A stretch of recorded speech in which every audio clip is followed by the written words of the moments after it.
Entering the Mayo Experience. That Mayo Experience. That Mayo Experience.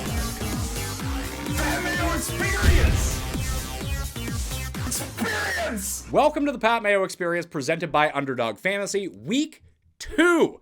Rankings by position. Historically, this show has been a rankings debate between myself and Jake Seeley, but we are mixing that up for 2024 on Mayo Media Network. Jake is now a part of the early afternoon show on Mondays where we power rank every team in football from 1 to 32 and then talk about all the different fantasy elements that we saw from each of the teams and what to do going forward. I think that's a better use of our time. It allows us to talk about more players and get to you right away. Doing the rankings on Tuesday morning just wasn't working out because everything was way too out of date by the time people actually got around to setting their lineup. So now you got me breaking down my rankings for you on Wednesday evenings or maybe Thursday mornings, probably Wednesday afternoons. Let's say that.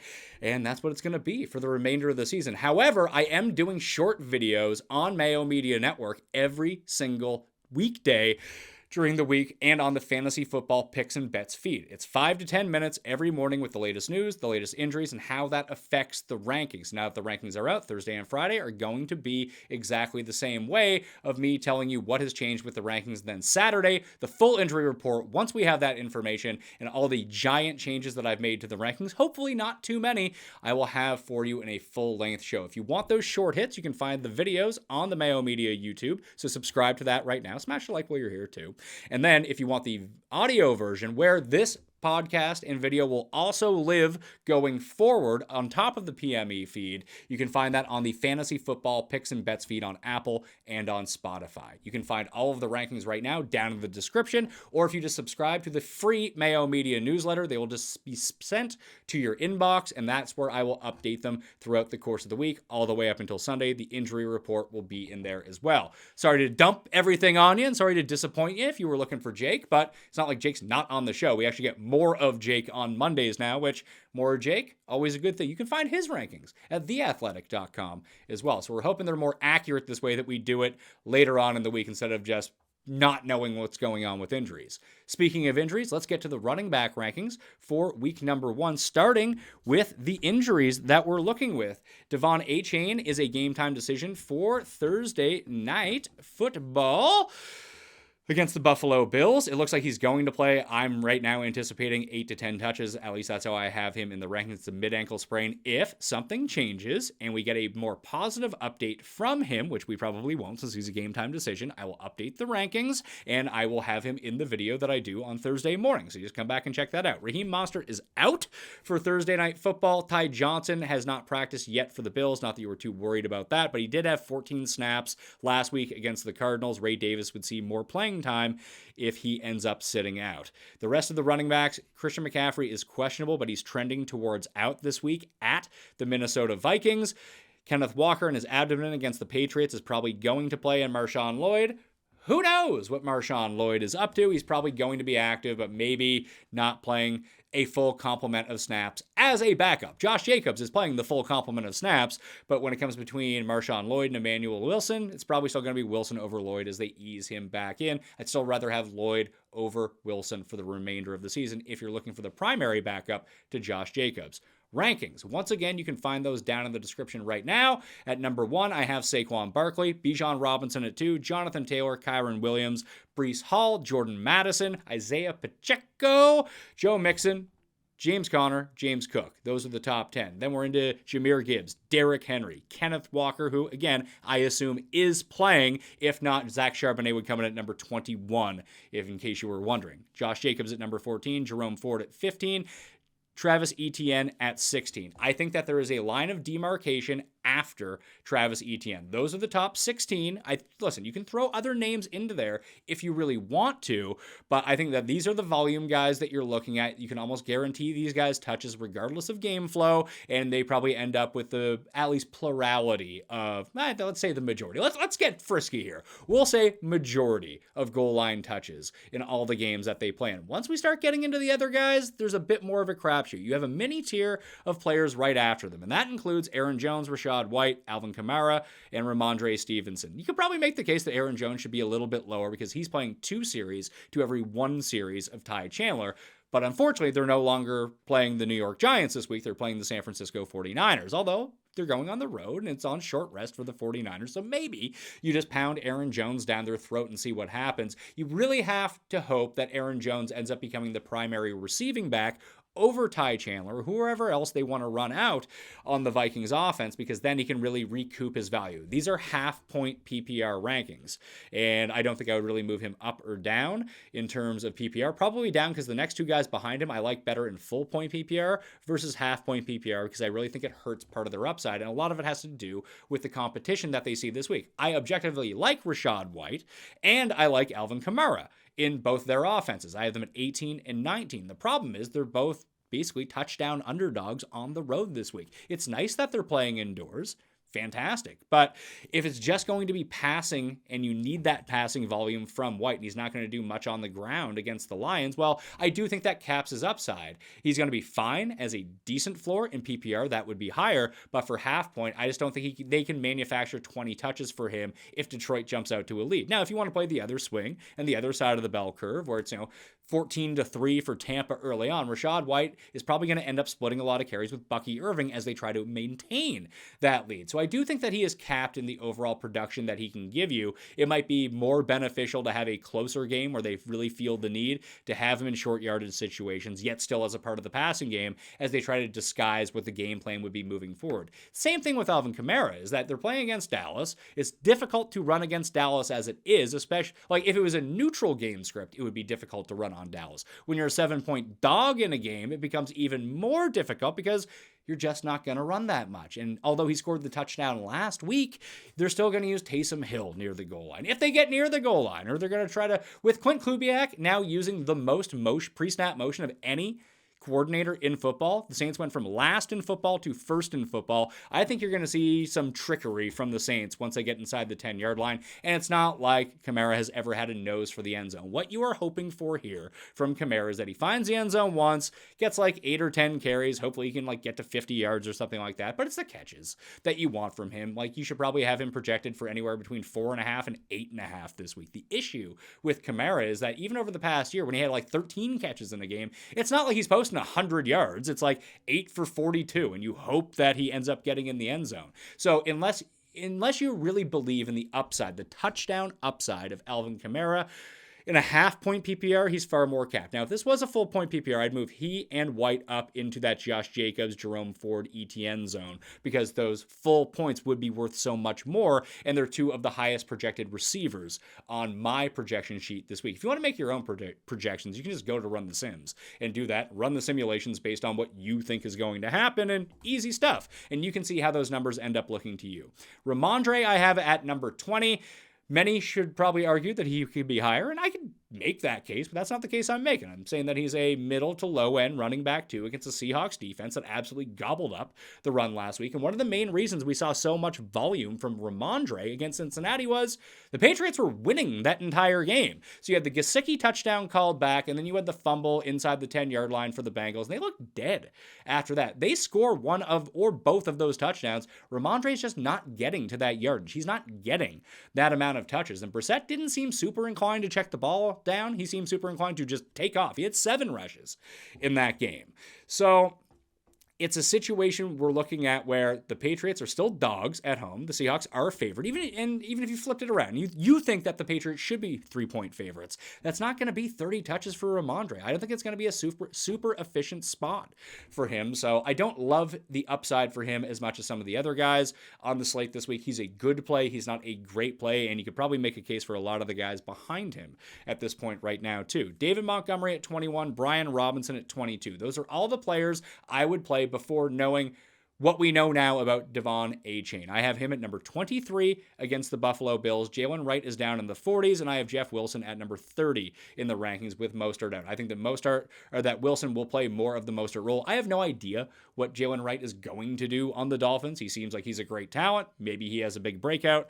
I could not pinpoint. If you told me he had 15 touches, I would probably be shocked. But if you told me he had none, I wouldn't be shocked. If he had 10, I wouldn't be shocked. That's a very difficult guy to put in. And a lot of it is going to have to do with what you think of A-Chain. And that's going to be a personal decision if you have him. I think that he's good for 7 to 10 touches, and probably half those come through the receiving game. If that's the case, this Bills defense is so bad, especially on the outside and especially against speed and how much they have to allocate their defense to stopping Tyreek Hill deep, that there could just be massive running lanes. 10 touches from A-Chain, if you could guarantee me that, he'd probably be like number 12 in the rankings. You can't guarantee me that, and he might have to leave the game after if he re-aggravates his mid-ankle sprain. Plus, he might not play at the moment, too. We're not going to know until Thursday evening. So this is where I have to slot him in right now. After him, I have J.K. Dobbins. The Chargers are 6-point favorites on the road against Carolina, but this could just be a Gus Edwards game. I have no idea what the rotation in Jim Harbaugh's backfield is going to look like at any point in time. Dobbins looked like the better option than Edwards. It's 1 week. Now it's against an equally lesser opponent in terms of, it's probably the best opponent you could have in the Carolina Panthers. But listen, I kind of like the Panthers to maybe win this game. I know everyone was on them last week. I was not. I would like to zag and go on them this week. It's just, I think this is a great proving ground for the Chargers in general and all of their skill guys and how they operate as a team. They looked very competent last week. They didn't make bonehead decisions. They got into a rock fight and they won it. The issue is, it was against the Raiders, the stupidest team in football every single year. It was essentially the equivalent of a PhD candidate winning a spelling bee against a second grader.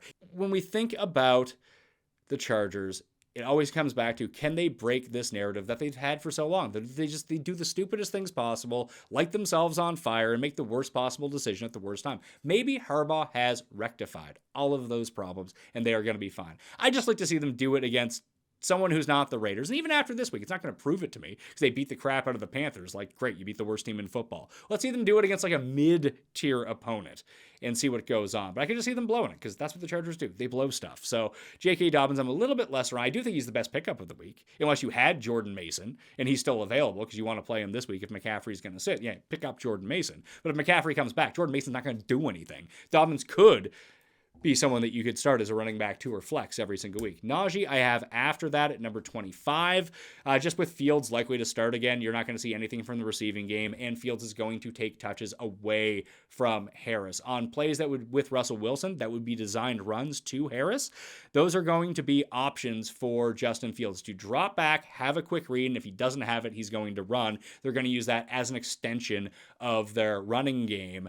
He's not going to ask them to do too much and put themselves and like throw crossing routes and like make 3 reads. That's not what Justin Fields does. You make it easy for him. You have the 1 read and go, and those are going to come directly at the expense of Najee Harris. Jaylen Warren's still suffering from this hamstring injury. Mike Tomlin said he's like kind of okay. Like that's not super reassuring. And Fields doesn't really check down to running backs as it is at a super high rate. It's not like he's never thrown to a running back, but that's Warren's bread and butter. And if he's still dealing with this hamstring injury against a pretty good Denver run defense, they were fine until Kenneth Walker finally beat them down in the third quarter. But before that, they were looking very stout. So I don't know how much opportunity is going to be there in what is probably going to be another low-scoring game. After Najee, it got Pollard against the Jets. Moss looking like the lead for the Bengals, but as 6-point dogs, that's going to be a difficult situation. Ditto with DeAndre Swift. He's the lead, but they're 6.5-point dogs on Sunday night against the Texans in Houston. Singletary, I mentioned Jeff Wilson earlier playing the Mostert role at number 30. He's Mostert, but worse, so he has to go lower in the rankings than Mostert would. Gus Edwards into Chuba Hubbard. Zeke over Dowdle, 33-37. Spears, I don't mind here. I actually like Spears as a talent, but he's only playing passing situations in third downs. Now, the Jets will probably force you into a lot of that.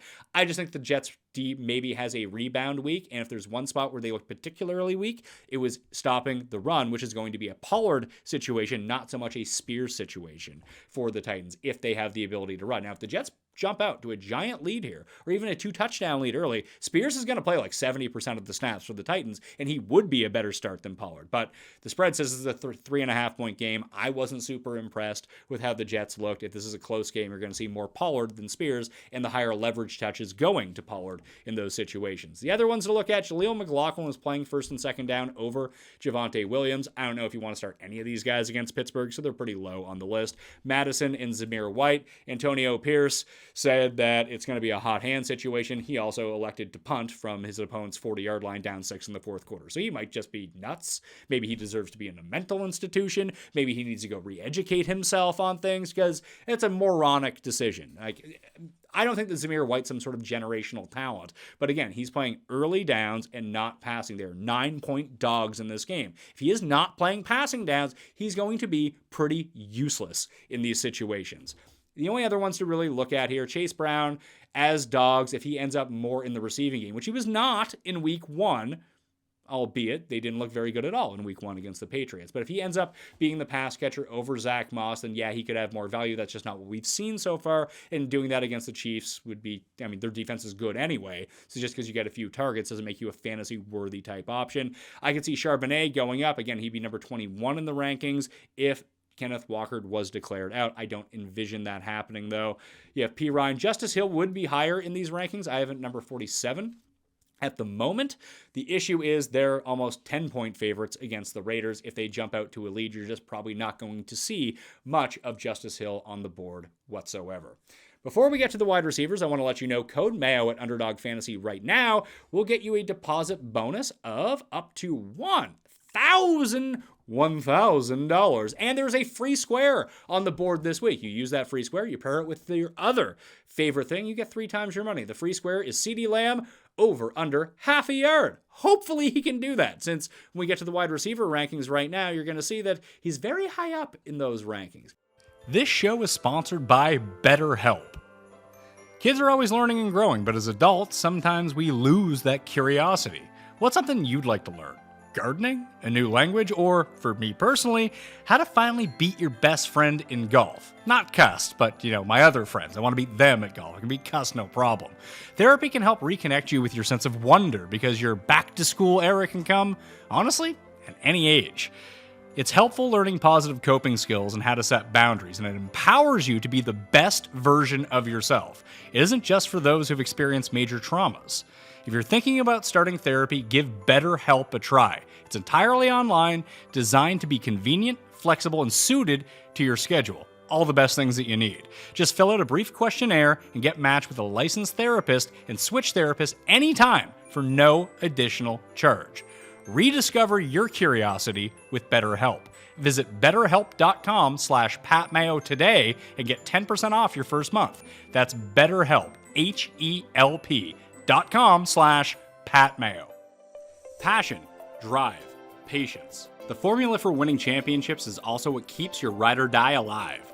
eBay Motors has everything you need to maintain your vehicle and level it up to peak performance. Superchargers, exhaust kits, LED headlights, and more. Whether you're into speed, power, or style, eBay Motors has you covered. With over 122 million parts for your number one ride or die, you'll always find exactly what you're looking for. And with eBay Guaranteed Fit, your part is guaranteed to fit your ride every time, or your money back.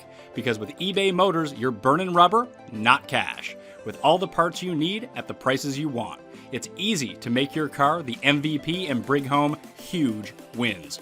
Keep your ride or die alive at ebaymotors.com. Eligible items only, exclusions apply. A few years back, the irons were the best part of my golf game. But after a swing change about 2.5 years ago, my driver's an absolute weapon at this point, but all of a sudden I couldn't hit my long irons, and even some of my short irons just were not going on the same trajectory that I always wanted them to, or at least that they used to do. So when I heard how the new PXG Black Ops irons can dramatically improve my game, of course I had to give them a try, anything to improve my golf game. So I called up PXG and I got my current irons, and I took the PXG Irons Challenge, and it has been amazing. The consistency off the club face is unparalleled to any club that I have ever used. Best thing about these irons is because I feel so comfortable that I'm gonna hit the sweet spot on them, I can control the club face, the high, the low, the cut, the draw, no problem. And the new PXG Black Ops irons are the game improvement missile launchers that are going to give you explosive distance, and it's going to feel softer than a baby bunny. The new Black Ops irons are incredibly easy to hit and maximize performance and fun, because getting better is fun. Oh, and they're only $149.99 a stick. That's a great price for a great golf iron. Take the PXG Irons Challenge. It's a ton of fun, and if PXG's new Black Ops irons don't outperform your current irons by delivering either more distance or tighter dispersion, that means better accuracy, during your fitting, you'll get a $100 MasterCard rewards card. Hurry! This offer ends October 7th. Book your fitting today at pxg.com. That's pxg.com. Let's talk some injuries before we do go into that. The biggest one is obviously Puka Nacua is out for at least 4 games. He was placed on IR with that knee injury. Roma Dunze is not practicing, and he's probably going to be out. They've now reclassified him to day-to-day, but as of yesterday, with the knee sprain, they said he was week to week. I don't anticipate him playing. I don't have him in the rankings right now. Kadarius Toney signed with Cleveland. Even if he was playing, you wouldn't care. Jordan Addison, I have out of the rankings. I like Brandon Powell more than Neighbors right now. Powell was the one who was running in the 2 wide receiver sets with Jefferson when Jordan Addison left that game last week against the Giants. Naylor's still dealing with a knee injury. An ankle injury. I know he caught the touchdown. That's great and everything, but I probably would want the guy who's on the field a little bit more, and right now, that's Brandon Powell. Keenan Allen did not practice on Wednesday. He has a leg or a heel injury. He looks slow to begin with, and that's Sunday night, so we're probably not going to know. If you don't know about Keenan Allen by Sunday, don't play him, but I do have him in the rankings as of right now. Jerry Jeudy probably going to play. Darius Slayton probably going to play if he passes concussion protocol. Josh Downs did not practice on Wednesday. He might be able to go, probably not. T. Higgins probably not going to play against the Chiefs. A.T. Perry, there was no update on him because no one cares about A.T. Perry. And then Hollywood Brown is not in the rankings either because he did not practice on Wednesday at all. So when we get to the overall rankings at wide receiver right now, again, if you want to check the updated list, hit the description and just click on the link. They're right there under the thing that says week 2 rankings by position, the link. That link will bring you to these rankings. But the updated version of them, because when I send out the email, the email can't update itself, but I can manually go update it if you bookmark it and come back on the site. Free to join, by the way, the Mayo Media newsletter. Plus, there's always cool money giveaways in there as well if you want to get in on it. Tyreek at number 1,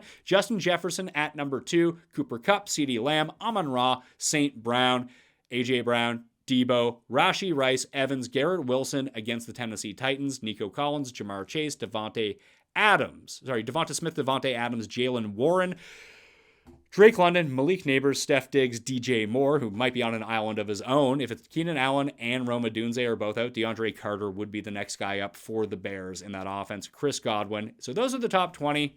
Some collection of those guys you're playing, even a bit lower. You're probably, unless you have to play 3 receivers, the top 30 or so are almost like insta-locks, then we really get into it. But I did want to highlight these 3 guys right here. 21, 22, and 23, Marvin Harrison Jr., Chris Olave, and Michael Pittman. Like Marvin Harrison Jr. had a bad game. He had a few drops, and then they weren't targeting him. But he was one big play away that, Kyler Murray should have thrown him the ball against the Bills to win the game, that all of a sudden there's an 11-point fantasy play. If Olave, Harrison, and Pittman do not rebound this week or next week, then I will have genuine concerns about them. But for right now, you drafted them because of the talent and the situation. Sometimes you get scripted out. Justin Jefferson got game scripted out of the game last week against the Giants. They didn't need him in the second half. He had 3 for 50. And a touchdown. He was looking great in the first half. All of a sudden, Daniel Jones throws a pick 6, and that's just kind of the end of Minnesota throwing the ball. He had 1 more catch for 4 yards, and that was the only other target that he had in the second half. So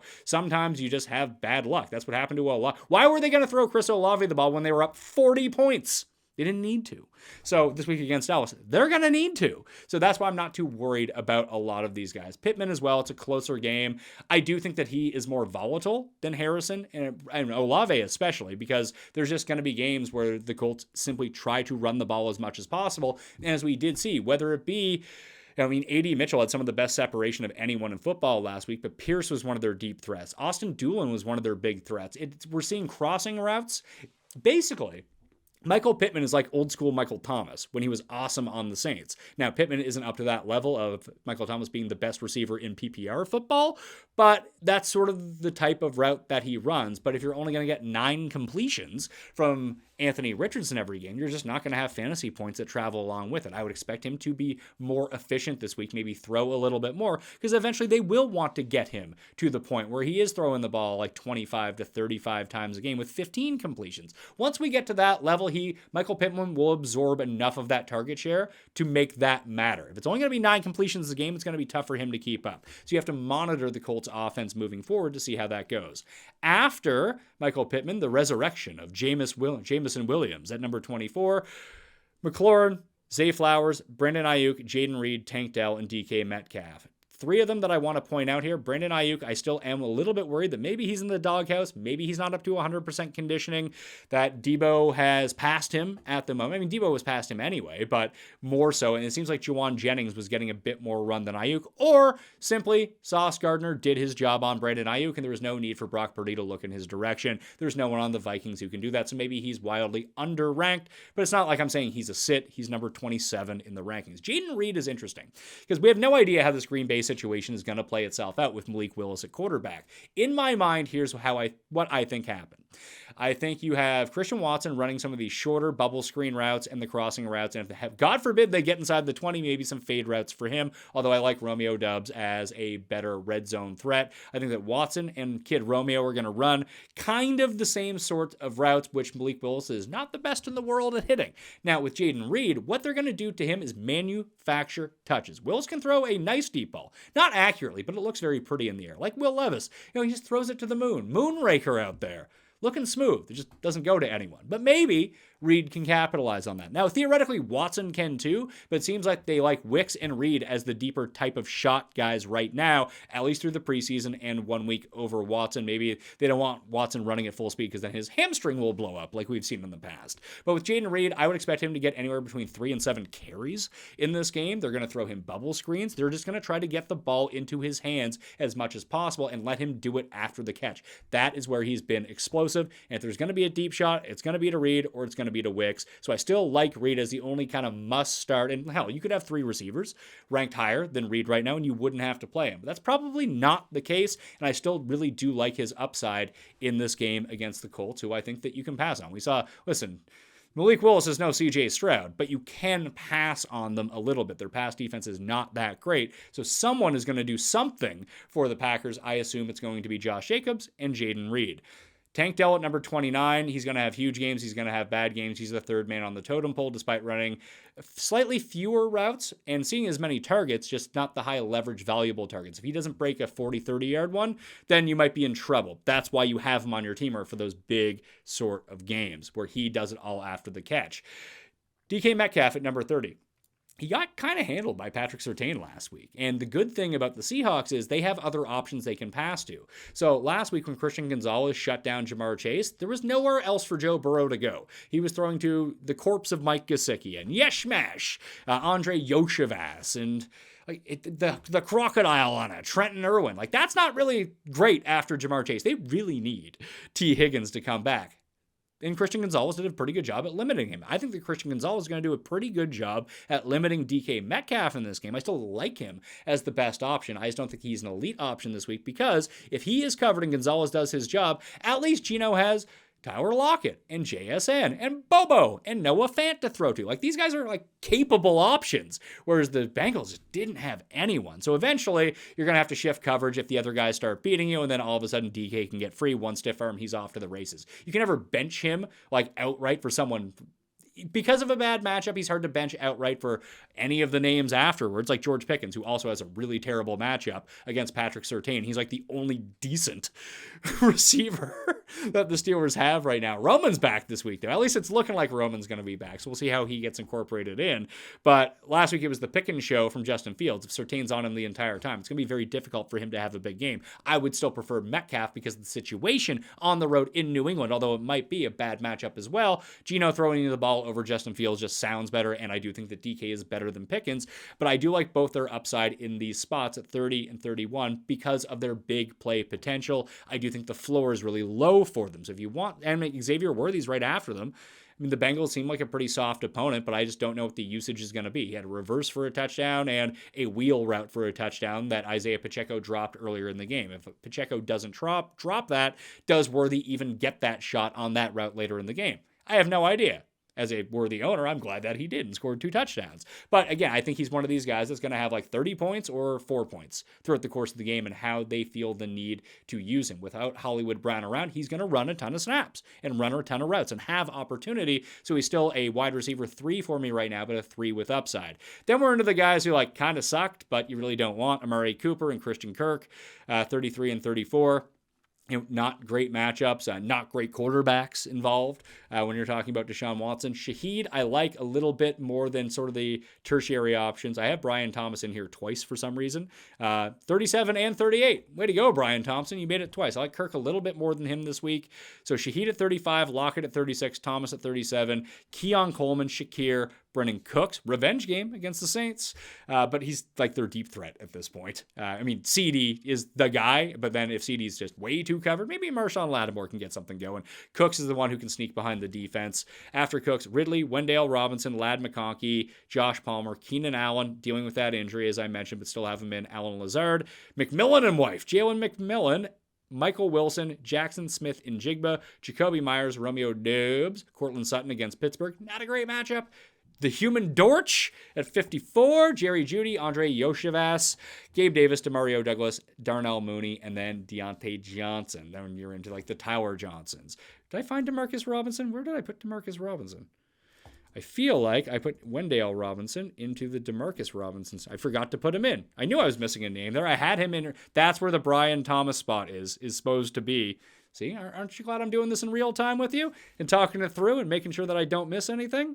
Because I definitely missed that. This Brian Thomas spot is supposed to be Demarcus Robinson, number 37, one spot ahead of Brian Thomas, because I think that the Browns defense is still pretty good. And I think they're going to show out this week in Jacksonville, although the decimated offensive line for the Los Angeles Rams is not like fun to think about.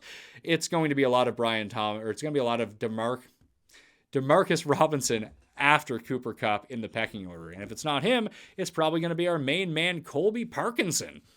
Because, obviously, we don't have any Tyler Higbee around at the moment, and injury-wise, Njoku has already been ruled out, and Jake Ferguson's trying to play. It's just hard to see him playing in Week 2 after sustaining the ankle injury, so I have him out of the rankings at the moment. When we think about the running backs that we're going to go to here, did I even put the running backs in here? There we go. Sam Laporta, number 1. Trey McBride, number 2. Travis Kelce, Kyle Pitts, and then Isaiah Likely at number 5. You could probably put Likely higher if you want, but I still have Mark Andrews at number 8. It's hard to see them both being like one's the second best option, one's the 8th best option. Yeah, 5 and 8 seems better. Kittle, Ingram, Andrews, Kincaid, and Dallas Goedert. Then you're into Taysom Hill, Brock Bowers, Zach Ertz. There's Colby Parkinson at number 14. I think he's one of the higher end streamers of the week. He's probably going to be the second. He's probably going to be the 3rd option for the Rams in the passing game. Now, if he has to stay back and block, which they don't ask him to do very often, they have other tight ends for that, then, that could be a problem. But I do think that he'll be out there running routes. They are underdogs in Arizona this week, so expect some passing from them, but shorter passing, because I don't think Matt Stafford's going to have much time against like a backup offensive line.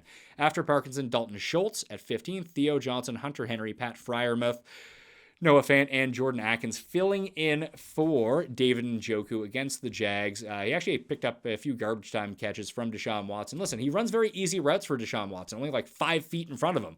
It's almost a pass Deshaun Watson can make. Not 100% of the time, but most of the time. So in terms of streamers, you're looking at Ertz, Parkinson, Schultz, Theo Johnson, and Jordan Akins in more deep leagues. Hayden Hurst is running all the routes for the Chargers, where Nick Vannett is doing most of the blocking duty. It's just they're not going to throw enough to make it that big. Although I guess it's a revenge game against the Panthers. Maybe they try to get him one. I could see him being a useful red zone target, but like even if he catches a touchdown, what's the best you're getting from Hayden Hurst? Like 3 for 30 and a touchdown? Yeah, that'd be good to be like the 7th best tight end of the week. But that's really stretching it here. When you have no volume coming your way, there's not really much you can do at the tight end position. If you need a touchdown or bust, I think he's an okay option. But as you can see with all the guys ahead of him, I think there are far superior options at tight end right now.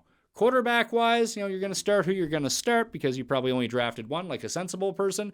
Hurts, Lamar Jackson, Josh Allen on Thursday night, Jaden Daniels, Anthony Richardson, Dak at home against the Saints. Love that. The Cowboys have been so good at home, especially offensively, that Dak's a play this week at number 6, and he has that free square with CeeDee Lamb on Underdog. Code Mayo at Underdog Fantasy right now and take advantage of that free square, and you get a deposit bonus of up to $1,000. Who doesn't like bonus money? Sure know I do. I know I used Code Mayo and got my deposit bonus of up to $1,000. You can too with Code Mayo and utilize that free square with CeeDee Lamb. All the rankings down in the description, by the way, if you want to jump around, or if you did jump around and you're just here, and you can sub to that for free right now down in the description or at Mayo Media on Substack.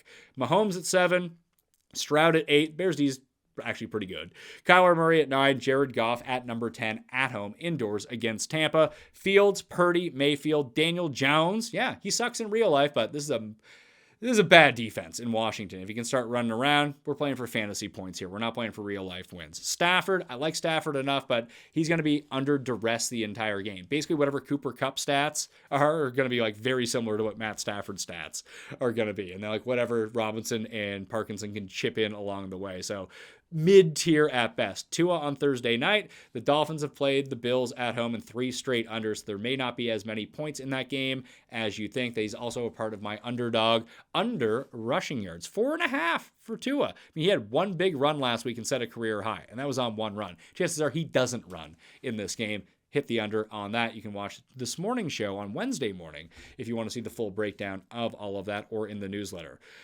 Trevor Lawrence at 17, Aaron Rodgers at 18, Sam Darnold at 19. Sam Darnold, listen, he knows the San Francisco defense pretty well after playing there a year ago, but this just seems, the best case scenario for Darnold in this game is going to be like 32 for 51 for 327 yards, 2 touchdowns, and 4 picks. Like, he actively throws San Francisco into a win, and then he garbage times everything up. It's the old school Jameis move for fantasy. So Darnold's not like a terrible play, but he's also not a great play at the same time. Then you're just into the throw your hands up and who knows. Either bad matchups or bad performance, and we're waiting to see it happen. If Caleb Williams broke out on Saturday night, I have him at or Sunday night, wouldn't be surprised. It's not looking great after what I saw in week 1. He's still at 20, though.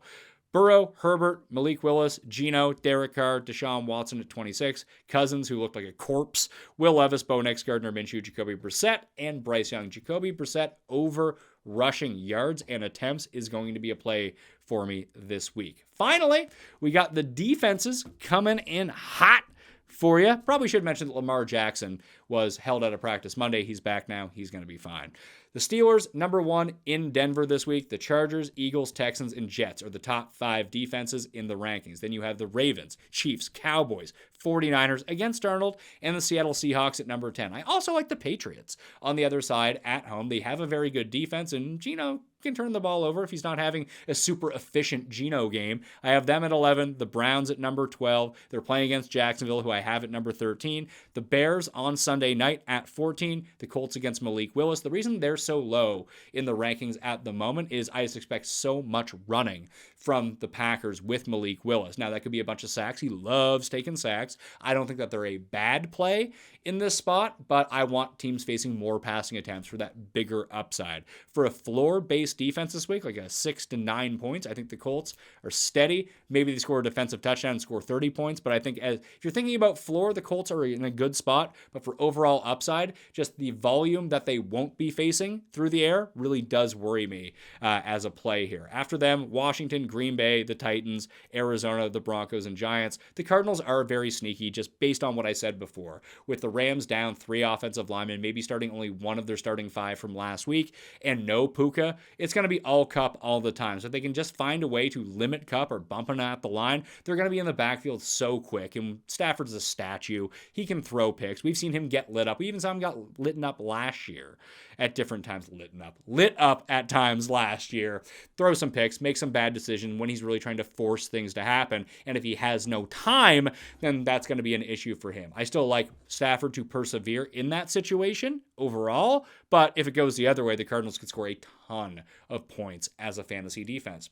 Hope you enjoyed the show. I'm back with Jake on Mondays. If you're looking for Jake, all of his rankings are at theathletic.com right now. Mine are down in the description. You sub to that free newsletter to get yourself the rankings updates. All the injury reports are up there too. I update them every day. Fantasy football picks and bets for those short hit videos where I update you both on the rankings, injuries, and news every single morning. And I do that in video form on Mayo Media Network as well. All right. Play on Underdog. Use code Mayo while you're there too. I'm Pat Mayo. Thanks for watching. I'll see you next time. Mayo Experience! Experience!